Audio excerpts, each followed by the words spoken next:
las inquietudes que tenemos son grandes.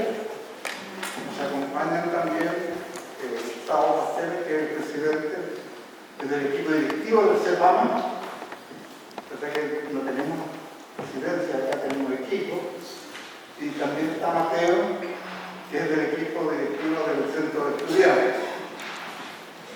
La idea de esto hoy día es que Patricia nos exponga en grandes rasgos principales características de la propuesta constitucional y enseguida abrir el espacio para preguntar y conversar, que es lo que más quisiéramos aquí en el colegio siempre, que es la tónica del colegio, el diálogo, el buscar intercambiar puntos de vista en este ambiente que es tan propio nuestro como es el ambiente del pluralismo y de tolerancia. Así que en ese contexto y con los agradecimientos de estar aquí hoy día, le invito entonces a que participemos en esta actividad donde están estudiantes de los cursos superiores, están papás, mamás, está un equipo también de nuestros profesores que se han quedado donde las 7:30 de la mañana acá en el colegio y que mañana igual van a tener que llegar a las 7:30. Así que agradecerles a todos y ojalá tengamos como todas las jornadas que hemos tenido en el colegio, gratificante en nuestra formación como ciudadanos. ¿Querían aprovechar un micrófono a ella?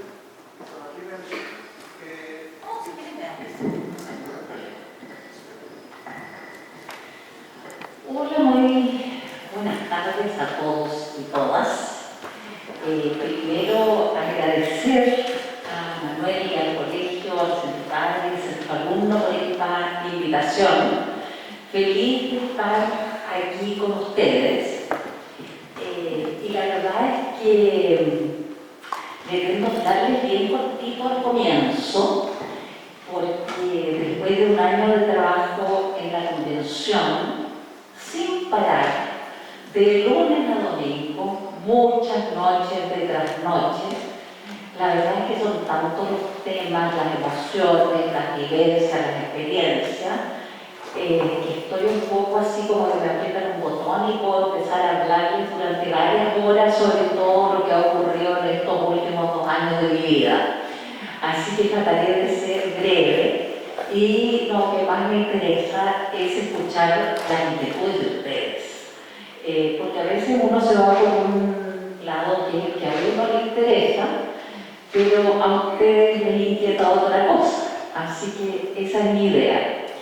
Estamos justito a 6 semanas de este momento histórico, que va a ser el plebiscito del 4 de septiembre. Y digo un momento histórico porque creo que pocas veces en nuestra historia, quizás nunca, hemos vivido un momento de inflexión como puede ser de manera pacífica. La verdad es que en general las constituciones, como todos sabemos, no se escriben cuando los países son una taza de leche, sino que cuando se han producido momentos de crisis, muchas veces momentos dramáticos. Las constituciones de Europa, por ejemplo, o se escribieron o se reformaron fundamentalmente después de la Segunda Guerra Mundial. Y cuando pensamos en la Constitución de Estados Unidos, que muchas veces se elige tanto como ejemplo para muchas cosas, la verdad es que la Constitución norteamericana también tuvo sus ajustes a como la conocemos hoy después de esa sangrienta guerra civil que se vivió en ese país. Muchas veces se habla sobre la falta de diálogo que según algunos hubo en la Convención Constitucional. Si pensamos en esas constituciones que tanto admiramos, la verdad es que las escribieron los vencedores. Para escribir la Constitución alemana no se dialogó obviamente con nadie del movimiento nazi. ni para escribir la Constitución norteamericana no se habló con ningún esclavista. Este fenómeno que estamos viviendo en Chile es muy especial. Y yo creo que más allá del prestigio que vemos en las encuestas, de la clase política, de los partidos, del Parlamento, creo que la clase política tuvo una enorme sabiduría, quizás también un poco de temor, pero sobre todo sabiduría cuando abrió este camino constitucional para superar la crisis después del estallido del 2019. Y creo que lo que estamos viviendo hoy día es un punto clave en ese proceso, en cómo caminamos para salir de la crisis que vivimos en 2019, que en realidad no es la crisis del 2019, es el estallido de la crisis en el 2019. Pero obviamente la crisis política y social en Chile viene de mucho antes. Y este año, en octubre de 2019, se produjo el estallido. Y ahí afortunadamente se abrió este camino constitucional para salir y ir avanzando hacia la superación de esta crisis. Y creo que estamos llegando a este momento clave en que tenemos que decidir si efectivamente continuamos por el camino trazado a través de una nueva constitución y a partir del 5 de septiembre, si es que se aprueba la nueva constitución, empezar entre todos y todas a construir este nuevo país que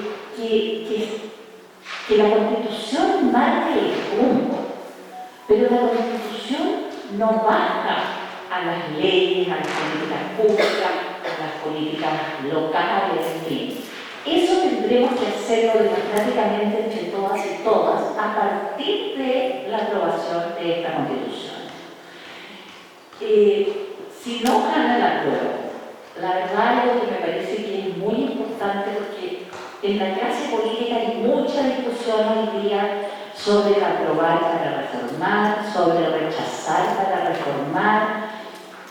Lo cierto es que el 4 de septiembre cada uno de nosotros nos vamos a encontrar con una papeleta que dice que hay una propuesta constitucional elaborada por la Convención Constitucional y que cada uno de nosotros tenemos solo dos opciones: aprobar o rechazar. No hay otra opción el 4 de septiembre. Yo les estaba hablando recién de todo este debate que se produce en la clase política, porque la verdad es que no lo veo cuando voy a terreno, a distintas comunidades como esta a conversar. La gente pregunta más sobre la Constitución que sobre estas posibles apruebo para arreglar, apruebo rechazo para reformar. La verdad es que no sabemos cómo vendría después del 5 de septiembre si se rechaza. Porque lo cierto es que quienes están planteando el rechazo, hoy día vemos que son los mismos que por muchos años no quisieron reformar la Constitución. Pero más aún, hace menos de un mes, en la propia Convención Constitucional, votaron en contra de muchas de las cosas que hoy día dicen que quieren reformar. Entonces es complejo creer que si gana el rechazo va a haber reformas. Por otro lado, los que dicen apruebo para arreglar y para reformar, la verdad es que toda constitución democrática es una constitución que tiene que tener fórmulas de reforma. Y esta constitución se puede reformar como cualquier constitución democrática. Esa es una de las grandes diferencias con la constitución actual, que era una especie de camisa de fuerza que mientras la sociedad iba evolucionando y cambiando en los últimos 40 años, nuestras estructuras legales e institucionales no se podían adaptar debido a esta camisa de fuerza. Por eso para mí este es un momento tan importante. Y con esto me callo porque más allá de mi posición personal, que es obvio que yo estoy por el apruebo, porque la verdad es que si no hubiera trabajado todo este año en tratar de llegar a acuerdos, de debatir, de discutir hasta la madrugada, como les decía al comienzo, y ahora no defender lo que logramos construir. Pero más allá de mi posición al respecto, lo que quiero es poder contestarles con la máxima neutralidad las inquietudes que ustedes tengan y en relación a lo que efectivamente está en el texto. Gracias.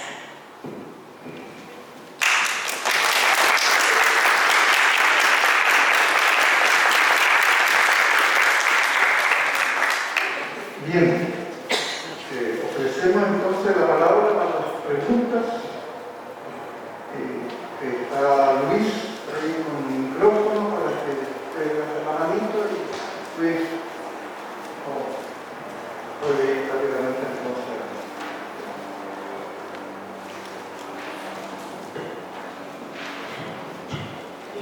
Hola Patricia, gracias por estar acá. Si me pueden decir tu nombre, Paulina, gracias. Sí, Patricia, mira, lo que pasa es que hemos escuchado muchísimo todos los días, estamos súper bombardeados de información. Y me encantaría saber cuál es tu mirada respecto a dos puntos que parecen ser los más controvertidos en el proceso de la aprobación a la Constitución según la mirada del rechazo. Que tiene que ver uno con el Estado plurinacional y el otro con el sistema político. ¿Ya? Más allá de cómo cada uno de nosotros podemos entender, leer, distintas miradas con respecto a los artículos que están en la Constitución, en la nueva Constitución, y si es o no para ti atendible este rechazo a esos puntos. Me gustaría conocer cuál es tu mirada con respecto a aquello, porque creo, me da la sensación que esos son como los puntos más relevantes que en este minuto se están levantando desde el rechazo.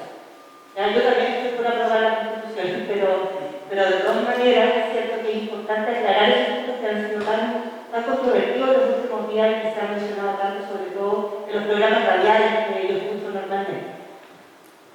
Gracias, Patricia. Gracias a ti, Paulina, por las preguntas. Partamos por el Estado plurinacional. La verdad es que yo creo que esta Constitución, muchos hemos escuchado que esta es una Constitución partisana, que hay un sector ideológico que se impuso para la redacción de esta Constitución. La verdad es que en la convención éramos, no me acuerdo el número exacto, pero entre 12 o 15 colectivos, entre partidos políticos, movimientos sociales, grupos de independientes, en fin. Y lo cierto es que para lograr los 103 votos para que se aprobara una norma, había que tener 2/3 de la convención, es decir, 103 votos. Les puedo asegurar que no había ninguna posibilidad de que un grupo se impusiera. Eso es una fantasía. Era tanto lo que teníamos que dialogar, conversar, ceder, no ceder en algunos puntos, que lo primero que quiero señalarles es que esa idea de que aquí se impuso una sola mirada es muy posible para cualquiera que hubiera estado mirando un poco más allá cómo se iba dando la convención. Y en ese sentido, ¿por qué lo digo? Porque básicamente aquí no hay ninguna idea, valga la redundancia, ninguna ideología que se pueda imponer en uno u otro tema. Y la plurinacionalidad, como otros temas, como la paridad de género, como los derechos garantizados, como los derechos de la naturaleza, la protección medioambiental, son temas que no inventó ningún sector de la Convención. Son temas que están en nuestra sociedad y que lo que hizo la Convención fue traerlos a la Constitución y ver cómo en esta Constitución, que es una Constitución del siglo XXI, para el siglo XXI, para nuestros hijos, nuestros nietos, las nuevas generaciones, ojalá los próximos 50 años, cómo enfrentamos estos problemas que están. La plurinacionalidad está aquí, no es un invento de la Convención. Todos sabemos que hay una crisis muy violenta y complicada en la Araucanía entre el Estado y el pueblo mapuche. Más allá de todas las complicaciones que tiene ese conflicto en términos de narcotráfico, de robo de madera, todos sabemos, pero hay ahí un conflicto claro con el pueblo mapuche. En el norte tenemos una complicación grave con el pueblo aymara, con la inmigración, que lo está viviendo sin apoyo del Estado prácticamente. Es decir, lo que quiero decir con esto es que la plurinacionalidad es una realidad y tenemos que hacernos cargo de que este es un Estado plurinacional. Los pueblos originarios son actualmente más del 12% de la población. 12% es una cantidad muy grande.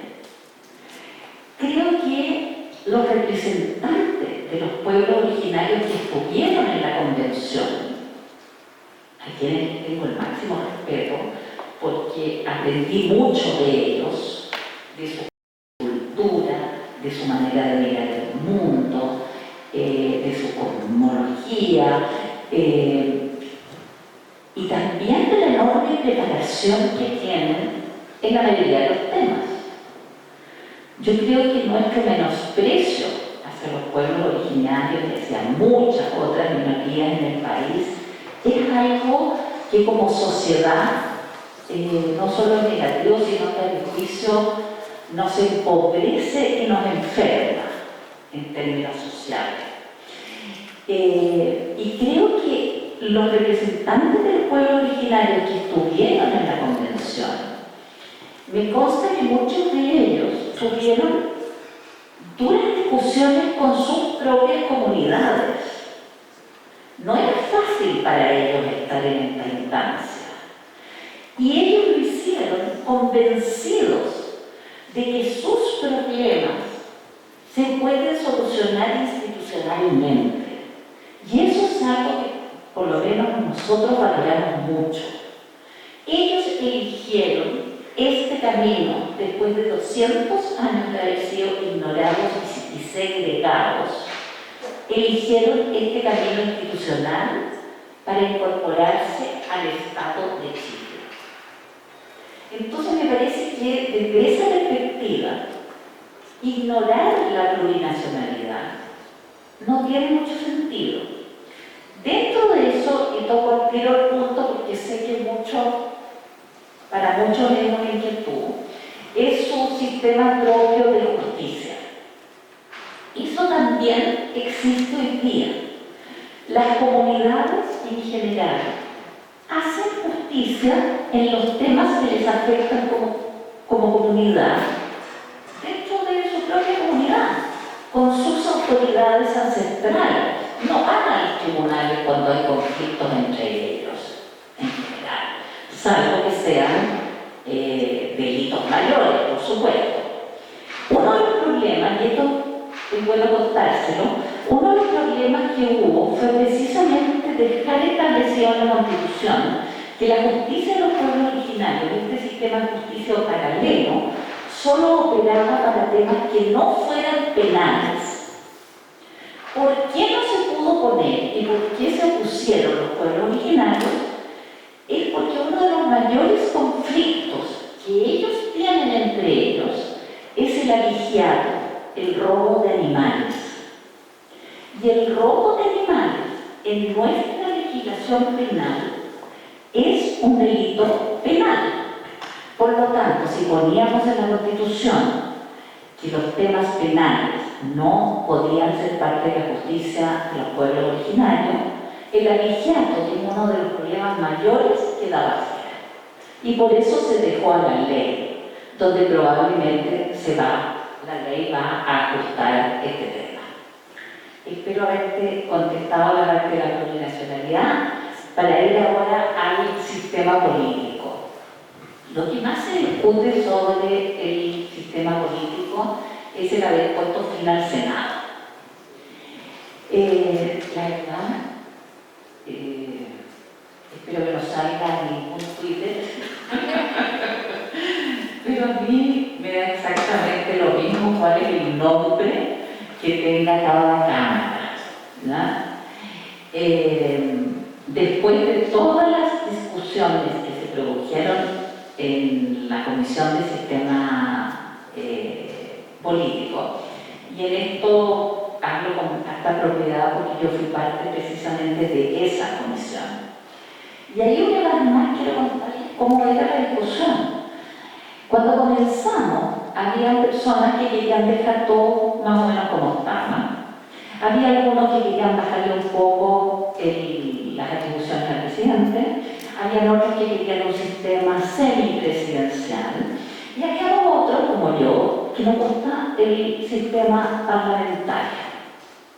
En la Constitución, como les decía, no hubo nadie que pudiera imponerse y al final no quedó ninguna de estas alternativas propiamente tales, sino que hubo que negociar en cada uno de los temas que conforman el sistema político hasta llegar a un acuerdo general que es el que ustedes conocen en la nueva Constitución. Y ahí el gran cambio es pasar de este sistema que tiene dos cámaras espejo, es decir, hoy día tenemos, para hacerlo lo más corto posible, una Cámara de Diputados y un Senado que, salvo cosas muy puntuales, son exactamente iguales. Ven exactamente los mismos temas y de la misma manera. El presidente puede jugar a meter una ley por el Senado porque ahí negoció con no sé quién, o puede entrar su ley por la Cámara de Diputados porque negoció con tales y cuales diputados y diputadas. Es decir, hacer exactamente la misma pega, lo cual implica el doble de tiempo, implica una manera muy rara que tanto se dice que este nuevo sistema no existe en ninguna parte del mundo, tampoco existe en ninguna parte del mundo un sistema así de espejo como el que tenemos hoy día. ¿Qué pasa en la nueva Constitución? Se propone un Congreso de diputadas y diputados, que es la Cámara Política, donde comienzan y terminan todas las leyes. Todas las leyes comienzan y terminan su tramitación en la Cámara Política. ¿Por qué en la Cámara Política? Porque en esa Cámara cada voto de nosotros vale igual. Cada voto de una persona en Santiago, en Aysén, en Arica o donde sea, vale lo mismo. Por eso es la Cámara Política. Paralelamente tendremos también un sistema bicameral, pero ahora tendremos una Cámara de las Regiones. Ahí nuestro voto vale distinto. Ahí la mirada de esta Cámara de las Regiones tiene que ver profundamente con la descentralización. Cada región tiene en la Cámara de las Regiones el mismo número de representantes. La Constitución dice un mínimo de 3, yo creo que van a ser 3, me parece que es razonable, y da lo mismo que sean 3 representantes regionales de Santiago, de Aysén o de Arica. Valen lo mismo porque están mirando su región y el país en su conjunto en términos territoriales. Esa es la principal diferencia con el Senado actual. Muchos dicen que a esta Cámara se le quitaron todos sus poderes, que ya no hay contrapeso entre unos y otros. Eso, la verdad, no es así. Tenemos una Cámara de las Regiones que, por supuesto, ve primero que nada todo lo que tiene que ver con los temas regionales, todo lo que tenga que ver con los temas regionales, con las asambleas regionales que habrá en cada región, que eran los antiguos CORE, que pasan a formar una asamblea regional. Y todas las leyes, las reformas constitucionales, las leyes fundamentales como el sistema político, como el sistema electoral, como algunos derechos sociales que son distintos en distintas regiones. Mucha gente se sorprende y dice, ¿por qué no dejaron que la Cámara de las Regiones viera todos los derechos sociales? Porque hay derechos sociales que tienen una dimensión regional y otros que no. Por ejemplo, la vivienda, el derecho a la vivienda, tiene que pasar su tramitación por la Cámara de las Regiones, porque la vivienda es distinta si tú vives en Santiago, en el sur o en el norte. Hay distintas necesidades. Lo mismo pasa con la salud y con la educación. Sin embargo, no pasa lo mismo con las pensiones. Todos nos pensionamos igual, aquí o en Chuchunco, entonces no tiene esta dimensión regional. Entonces no es verdad que esta Cámara no tenga verdaderas atribuciones. Y ese es el cambio más importante del sistema político, además de disminuir las atribuciones del presidente, que hasta ahora tiene unas atribuciones, vivimos, como ya todos sabemos, un hiperpresidencialismo, y hoy día eso va a ser distinto. Parece que tardé un poco, pero voy a tratar de ser más breve. Acá adelante.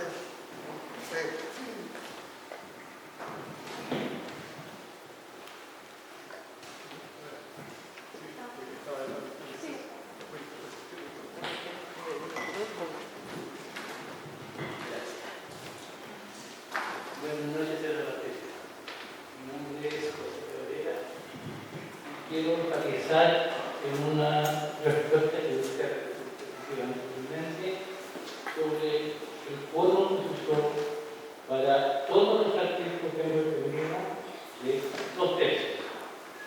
Esa idea fuerza yo creo que debe ser manejada porque eso significa que la gran mayoría de los chilenos dijeron que esta propuesta para proponerse la cabeza.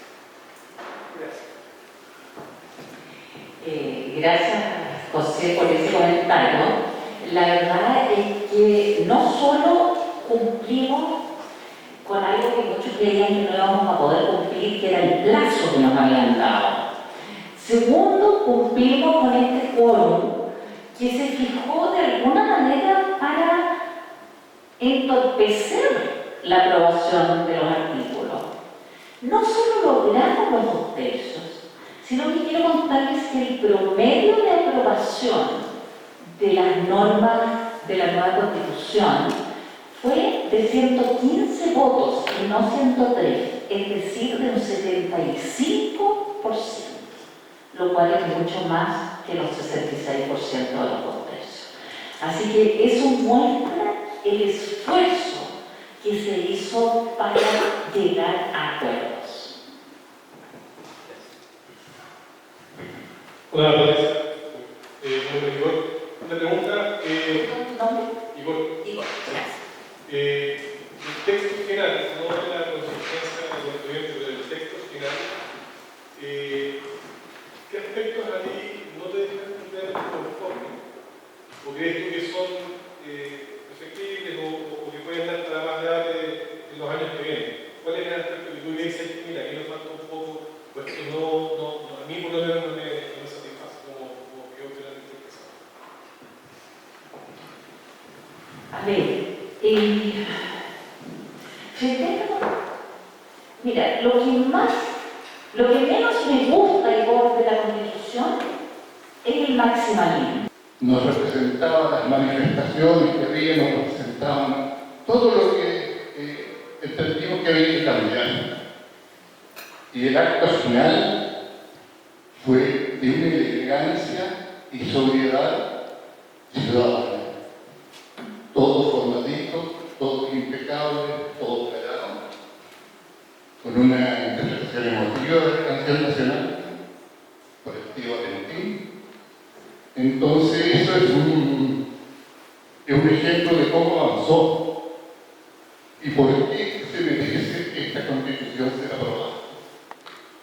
El embajador de Suiza expresaba ayer en el Mercurio en una entrevista que es una demostración de democracia directa. Ellos en Suiza lo están aplicando hace mucho tiempo y les ha dado mucho éxito.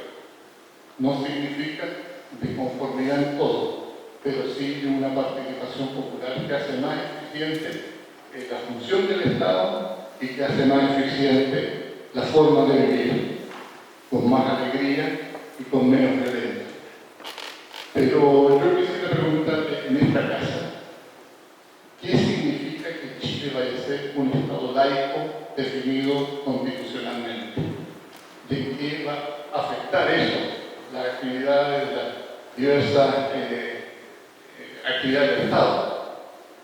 Por ejemplo, la injerencia que podrán o no tener las iglesias y de todos los derechos que tiene cada uno a practicar su culto, pero ¿qué injerencia van a tener, por ejemplo, en los hospitales, en las Fuerzas Armadas?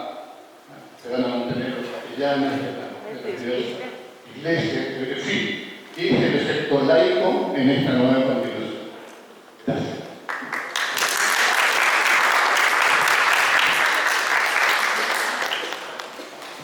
Bueno, agradezco primero a nombre de la convención ese cambio que hiciste notar entre el inicio y el final, que efectivamente fue muy notorio y que nos preocupamos mucho de que así fuera. Todos y todas, ¿no? No había grupos aquí disidentes al respecto, y eso creo que fue muy hermoso. Así que agradezco que lo notaras así. Bueno, antes de responder voy a volver a hacer la pregunta para que se preparen dónde están las voces y las inquietudes de los jóvenes aquí.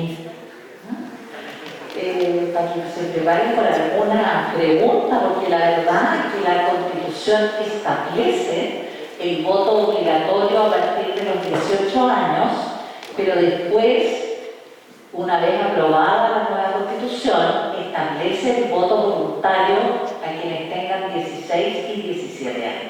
Así que podrían algunos de ustedes que veo por ahí estar votando si ya estuviéramos en esta Constitución. Vamos ahora al Estado laico. Como ustedes comprenderán, en los múltiples lugares en que he estado teniendo estas conversaciones, la pregunta suele ser justo al revés. Es decir, ¿cómo este Estado laico nos va a permitir que sigamos haciendo lo que cada uno quiere hacer?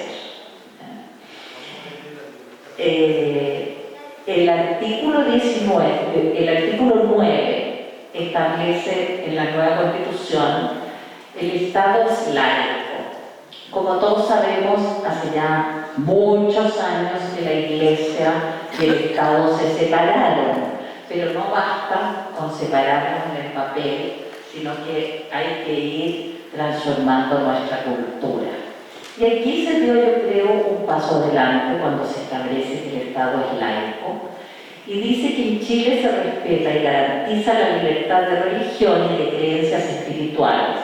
Ninguna religión ni creencia es oficial, sin perjuicio de su reconocimiento y libre ejercicio, el cual no tiene más limitación que lo dispuesto por la Constitución y la ley.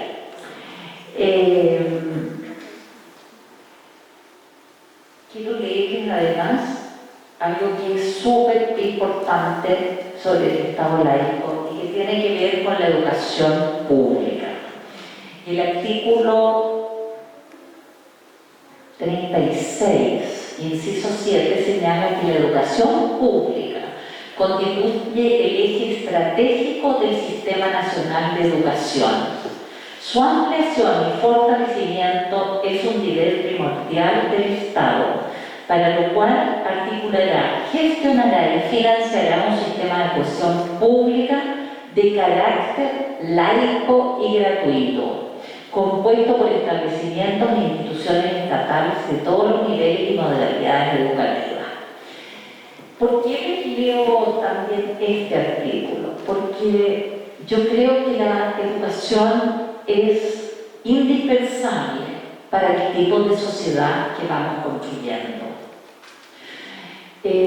A mi juicio, la sociedad que hoy tenemos y que no nos gusta demasiado, puesto que la queremos cambiar, tiene mucho que ver con la educación que hemos recibido en los últimos 40 años, donde la educación particular se reforzó, donde yo creo que buena parte de la educación religiosa también se reforzó.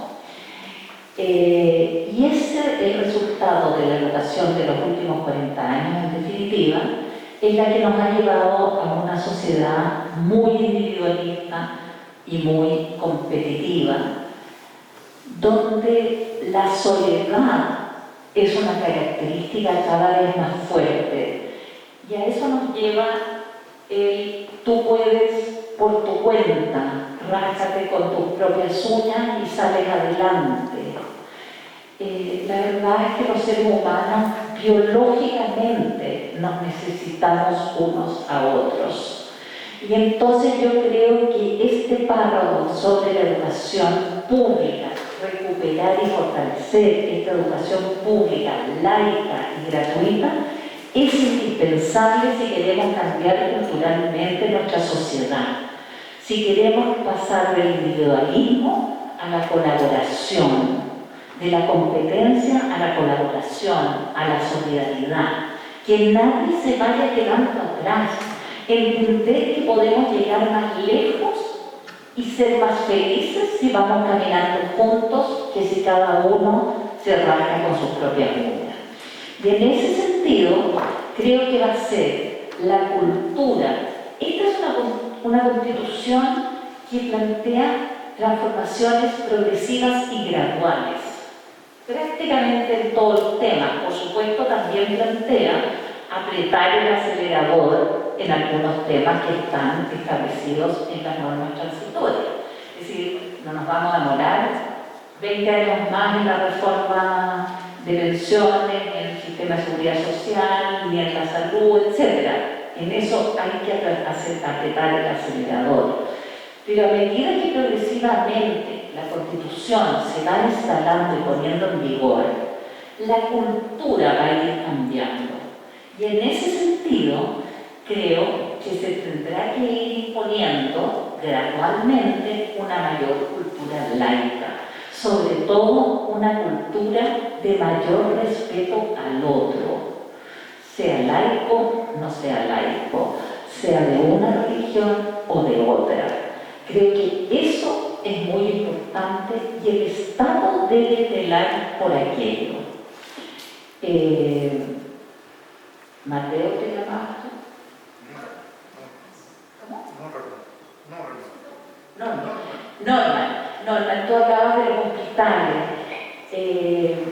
Yo creo que un hospital que es completamente anormal, este asunto raro que no existe en ningún otro país del mundo, que las instituciones tienen objeción de conciencia.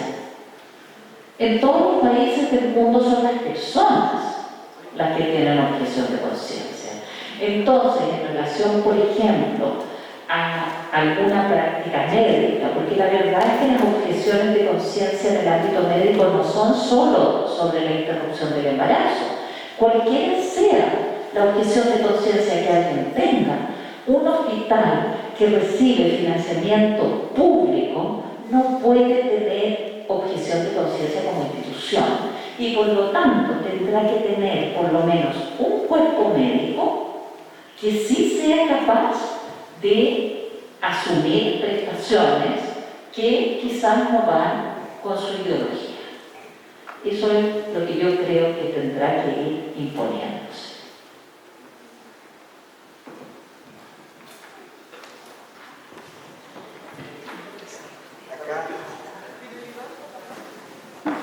Hola.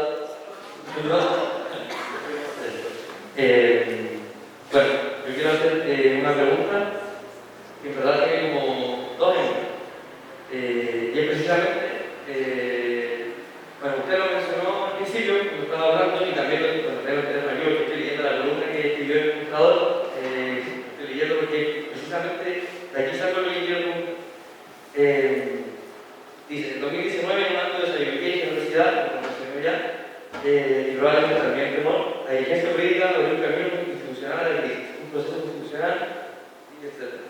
Entonces, yo me pregunto, y mucha parte de la población joven también se pregunta, si no hubiese sido realmente un proceso, o sea, si la dirigencia política hubiera tenido esa sabiduría y esa generosidad, no se hubiera abierto el proceso constitucional o constituyente, después de la dictadura, no después de estos 30 años que pasaron, y después de un estallido social que costó vida y costó muchas cosas. Entonces, esa es mi primera parte de la pregunta.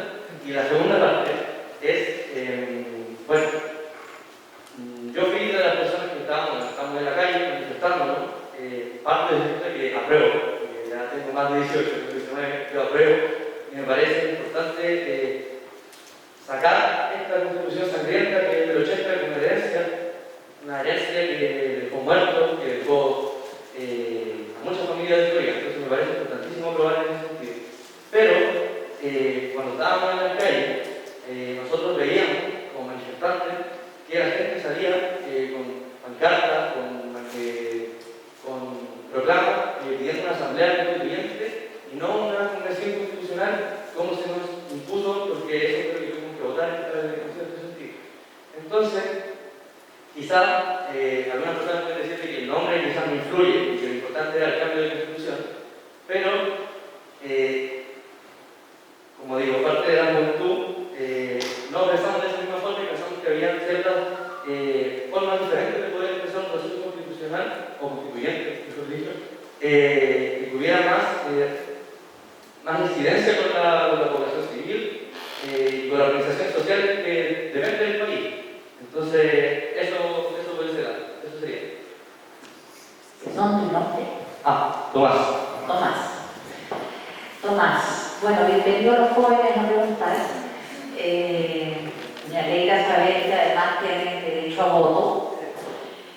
¿Qué quieres que te conteste? La verdad es que tienes toda la razón, que habría sido muy distinto un cambio constitucional del año 90 que 30 años después.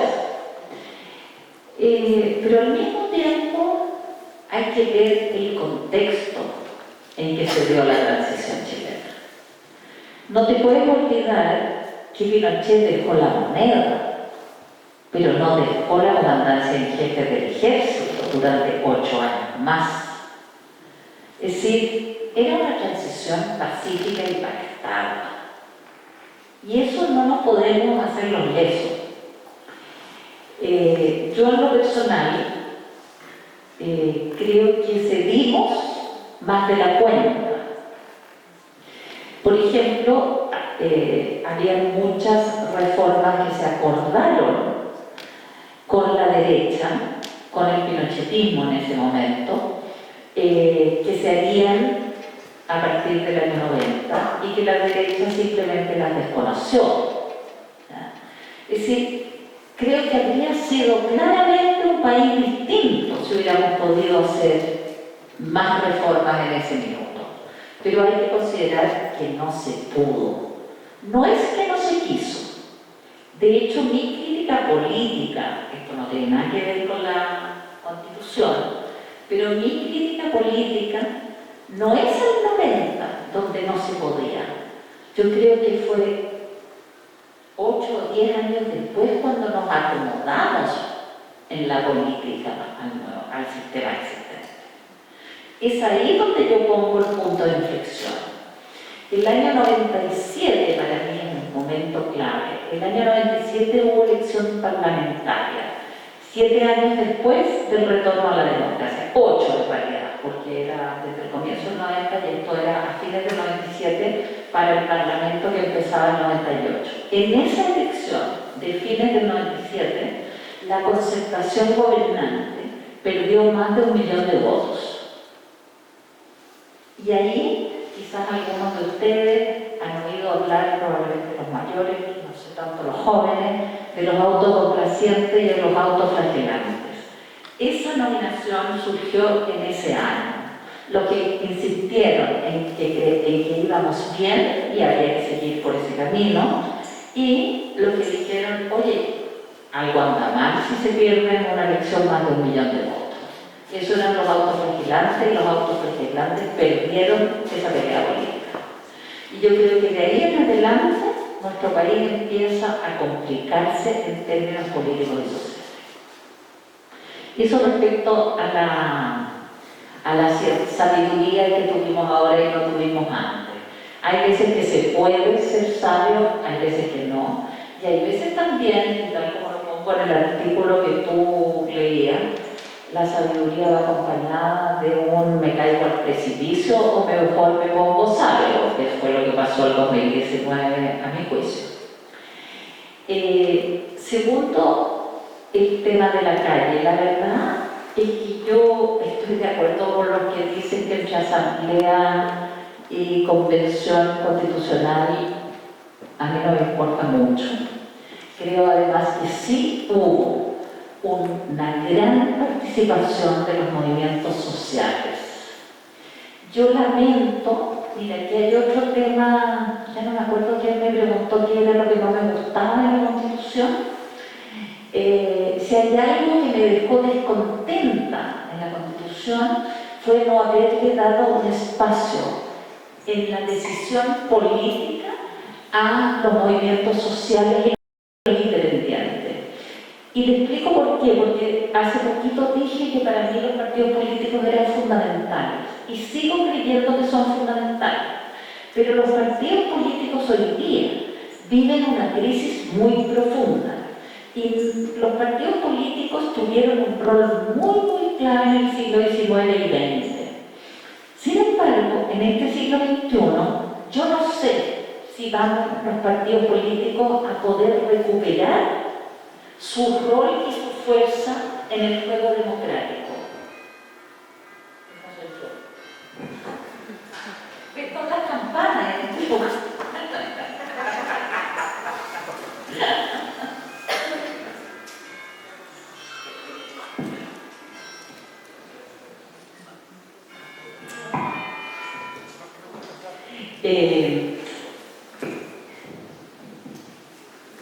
Perdón que no apagué el teléfono. Yo creo que los partidos políticos, como digo, no sé si van a recuperar el rol que jugaron en el siglo XIX y el siglo XX. Y por lo tanto creo que estamos en un cambio de época, en un momento de parto en la historia, con un nuevo paradigma. Y yo hubiera querido que complementaran los partidos políticos con alguna forma de participación, de representación en las decisiones políticas de los movimientos sociales y los independientes. La verdad es que me la jugué mucho en ese debate y lo perdí. Y así es la democracia y hay que asumirlo. Y por último decirte que quizá, como dijo la expresidenta Bachelet citando a Milanés, no será perfecta esta Constitución, pero pucha que se parece a lo que hemos soñado. Por el tiempo quedarían 2 preguntas más, después cierra nuestro presidente del Centro de Alumnos, el presidente del Centro de Padres, y finalmente la pequeña sorpresa. Gracias. Hola, yo vengo aquí, mucho gusto. Mis preguntas son más como en el ámbito de regiones, porque yo viví mucho tiempo fuera de Santiago, entonces igual tengo como el punto de vista. Entonces, mi primera pregunta viene de lo primero que dijiste, que no me quedó muy claro si cada región va a tener su propia asamblea, como 15 asambleas distintas que van a ser como arbitradas por una mayor que consiste como miembros de las 15. Es como mi primera pregunta para poder seguir con las demás. Perdón, ¿cuál es la pregunta concreta? Que si cada región va a tener su propia asamblea. ¿Sí? Vale. Ya. Mi segunda pregunta es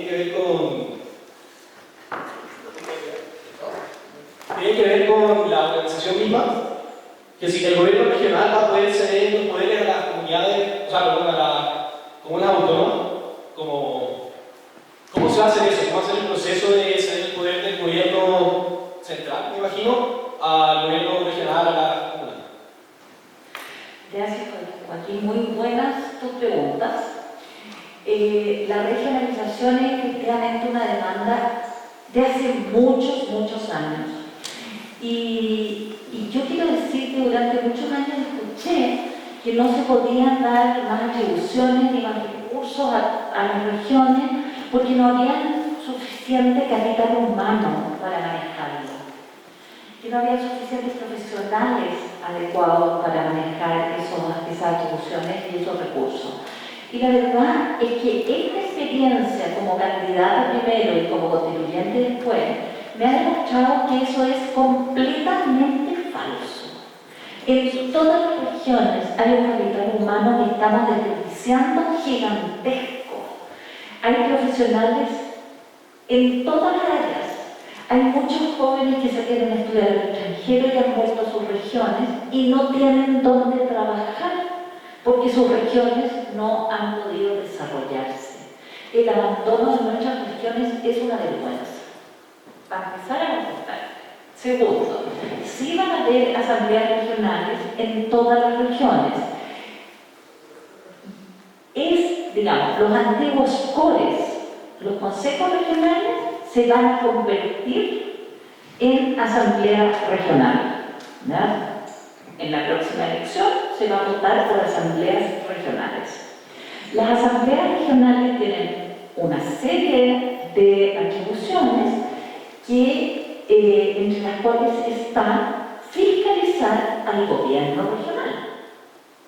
Es decir, el gobierno regional no es el jefe de la asamblea, sino que al revés. Es decir, lo que intenta esta constitución es la democracia de arriba hacia abajo.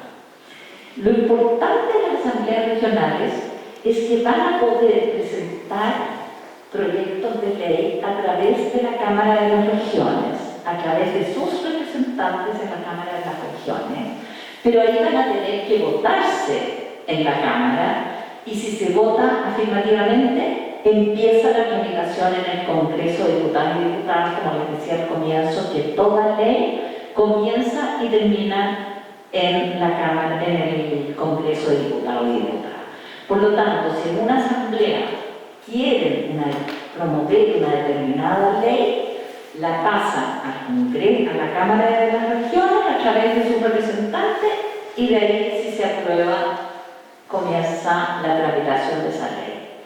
Por otra parte, los representantes de la Cámara de las Regiones, que probablemente van a ser 3, como les decía, tienen la obligación de ir periódicamente a darle cuenta a la Asamblea Regional de lo que están haciendo en la Cámara.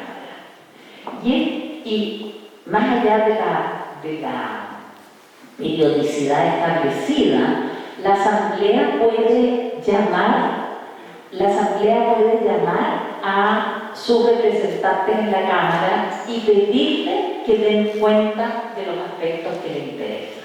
Es decir, la Asamblea va a tener un rol importante y todo el traspaso de atribuciones y recursos está reglamentado en la Constitución. Y por cierto es paulatino, porque esto no puede hacerse de la noche a la mañana, pero sí va a haber traspaso de atribuciones, tanto del Poder Central al Poder Regional y del Poder Regional a los territorios autónomos, que en definitiva son las comunas. La última pregunta.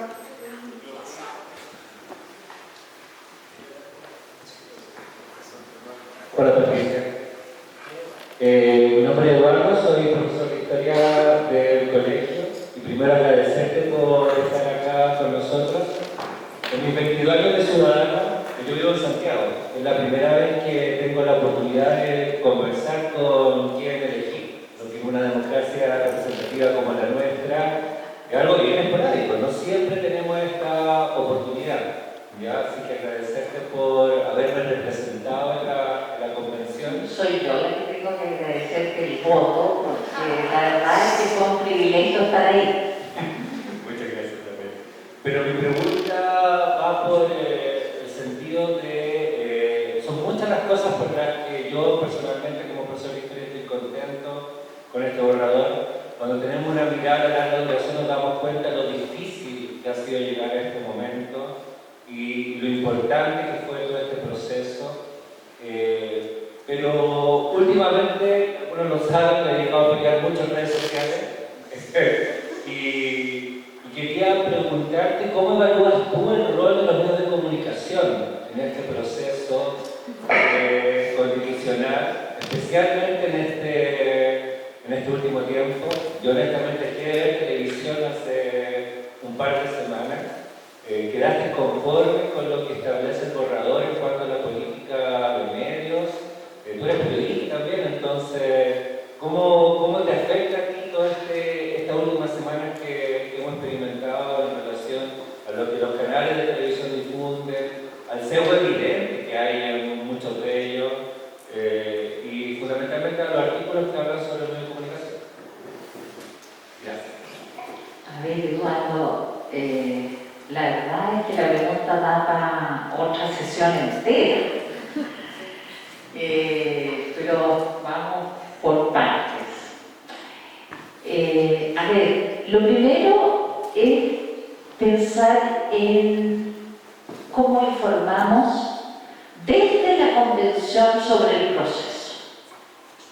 Y ahí mi gran crítica con los colegas que estaban todo el día trabajando, igual que nosotros, día y noche en el Congreso esperando. Y la información era muy deficiente. Pero no era culpa solo de los periodistas, la verdad, ni tampoco de los medios, porque la verdad es que muchos periodistas tienen que comer a fin de mes, como todos, y no todos pueden elegir dónde trabajan, y muchos de ellos hacían muy bien su trabajo, pero después las cosas se publicaban o se emitían en la radio o en la televisión de una manera un poco distinta, ¿no? Es decir, lo primero es que hay que distinguir entre los periodistas que están reporteando el terreno y la línea editorial de sus medios.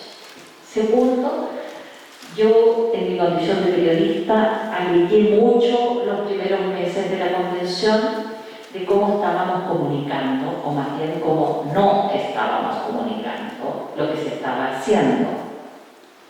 Incluso la primera comisión en la que yo participé fue precisamente una comisión de comunicaciones, donde hicimos toda una estrategia comunicacional para la convención.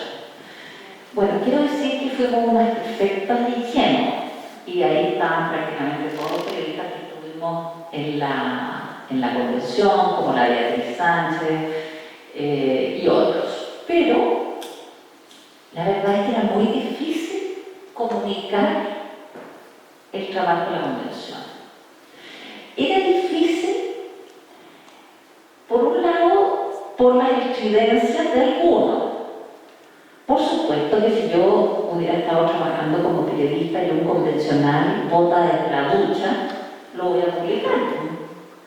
No me cabe duda que lo habría publicado, porque era una rareza. Y las noticias son las cosas que no pasan todos los días, y no todos los días a un convencional se le ocurre votar desde la ducha. Como tampoco a una convencional se le ocurre frente a los micrófonos de la prensa hablar a garabatos sobre sus compañeros de la convención. Todo eso que nos fue desprestigiando, los medios lo iban a cubrir sí o sí. Mi alegato con los periodistas era lo que no cubrían, lo que estaba al lado de eso. Lo que yo les he contado hoy día, el tremendo trabajo que se hizo en las comisiones, es muy importante políticamente. Y sabemos todos que en Chile tenemos una concentración de medios brutal. Y esta concentración es con medios que son de derecha. No creo que haya nadie que niegue esa realidad. Y toda esa capacidad de comunicación está hoy día puesta al servicio de la campaña por el rechazo. Esa es nuestra realidad. Ahora, si quedé contenta con lo que quedó en la Constitución sobre este tema. La verdad es que yo como periodista, como ya les dije, me gusta más el minimalismo. Yo me basta que la Constitución garantice totalmente la libertad de expresión. Y eso lo hace bien la nueva Constitución. Y digo que me basta porque el derecho a la libertad de expresión no es un privilegio de los periodistas, es un derecho de todas y todos. Y sin ese derecho, a mi juicio, todos los demás derechos se debilitan y tambalean. ¿Cómo vamos a exigir el derecho a la salud, a la vivienda o a la justicia o cualquiera sea nuestra demanda si no tenemos el derecho a la libertad de expresión?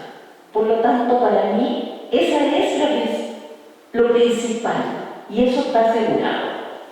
Junto con eso, se establece un sistema de medios públicos que a mí también me parece relevante, porque creo en la pluralidad de medios. Yo no estoy por censurar a nadie, pero sí creo que en un sistema como el nuestro, con esta concentración de los medios, es indispensable tener un sistema de medios públicos que equilibre, haga de moderador del Sistema Nacional de Comunicaciones. Eso me parece también indispensable y está en la Constitución. Es de hecho lo que hizo Televisión Pública durante muchos años después del retorno a la democracia. Después se fue desdibujando. Yo creo que hay que volver a tener una televisión pública como esa y que ese sea el buque madre, a mi juicio, para un sistema nacional de medios públicos. Y eso también quedó establecido. Un tercer punto que me parece indispensable en materia de comunicaciones es el acceso a los medios digitales. El gobierno en esta nueva Constitución tiene el deber de acortar la brecha digital. Y eso es fundamental para la educación, para la información, en definitiva, para ser parte de la sociedad del siglo XX. Y para terminar, lamentar las pautas que tienen hoy día y que tienen que seguir muchos colegas que no les gustaría seguir esa pauta, pero que esa es la línea editorial de los medios en que trabajan. Y es parte de lo que se llaman hoy las fake news, que en mi tiempo se llamaban simplemente mentiras, que están en las redes sociales, pero que también muchos periodistas aceptan que se les digan mentiras sin contrapreguntar.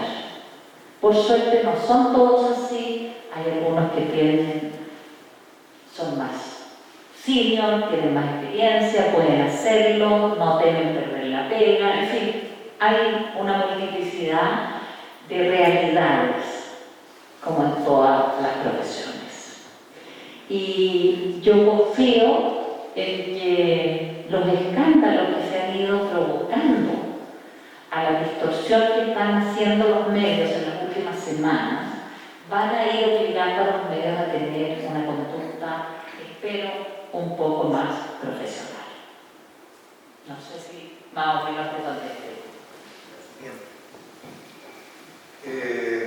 Virtud de la hora, vamos finalizando. Quiero ofrecer finalmente la palabra al presidente de los estudiantes, al portavoz o secretario general de los estudiantes, a Mateo, y posteriormente a Gustavo, que también es portavoz de los foráneos, para que el cierre del superior sobre esta jornada.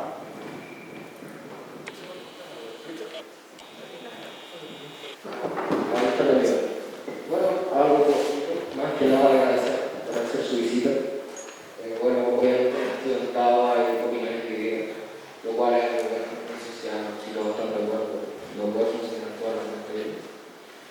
Y eso, me alegra bastante que una persona que haya aportado tanto a usted en el proceso de esta futura constitución, ojalá salga, haya venido acá, sí, a con nosotros. Siempre es bueno tener a personas como usted. Eso, muchas gracias.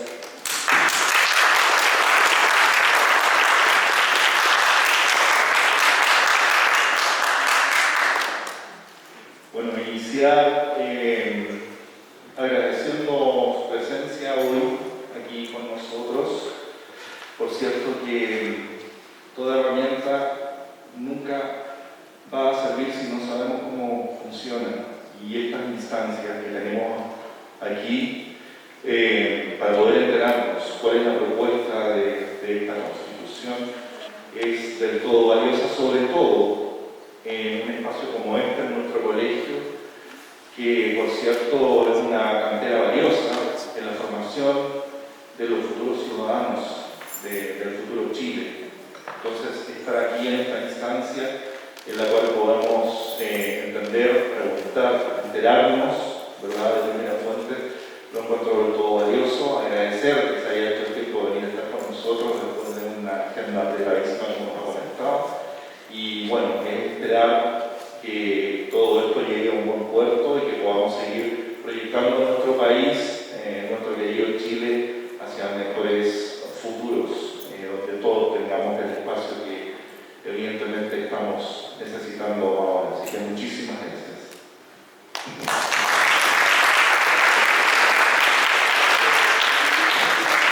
Bien, en el año 1985, hace ya, ¿verdad?, más de 35 años, se presentó en Londres un musical en base a una obra muy importante de la literatura mundial, de Los Miserables de Víctor Hugo.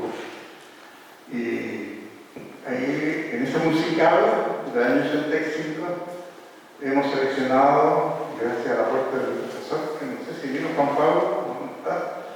Él lo hizo la traducción y quisiéramos, antes de irnos, verlo y después dejarle el micrófono a Patricia para que se despida de nuestro colegio.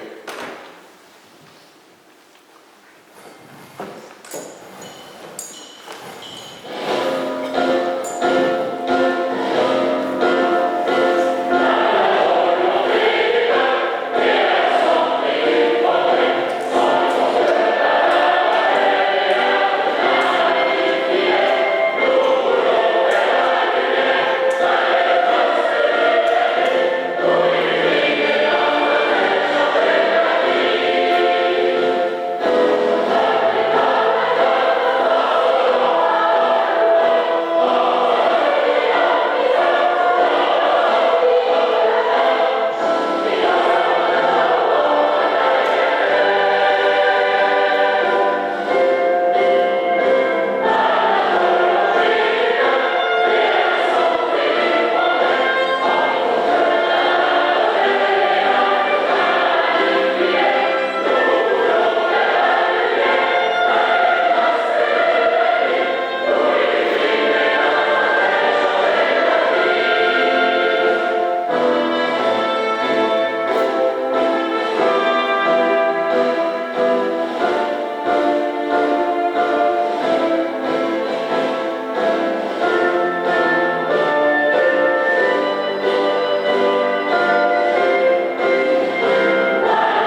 decirles gracias nuevamente por haberme permitido conversar con ustedes, invitarlos a ser embajadores de esta nueva constitución para cambiar nuestra vida, como dice la canción, y decirles que dejamos ahí en el mesón unas constituciones para quienes se las quieran llevar y algunos volantes con los temas principales que trae la Constitución. Así que, por favor, felices de que se las lleven, las tengan, las lean, lo que puedan, pero sobre todo, y ojalá sean embajadores de este cambio, porque tenemos una tarea difícil de aquí al 4 de septiembre, así que los que crean que esta es una constitución que debemos aprobar, se conviertan de verdad en embajadores de esta tarea. Y como decía Mateo, hay de todo en este colegio, lo cual me parece fantástico, y me habría encantado escuchar más a los que no están de acuerdo con la Constitución para haber podido responder a sus inquietudes. Pero muy agradecida de haber estado con ustedes. Muchísimas gracias.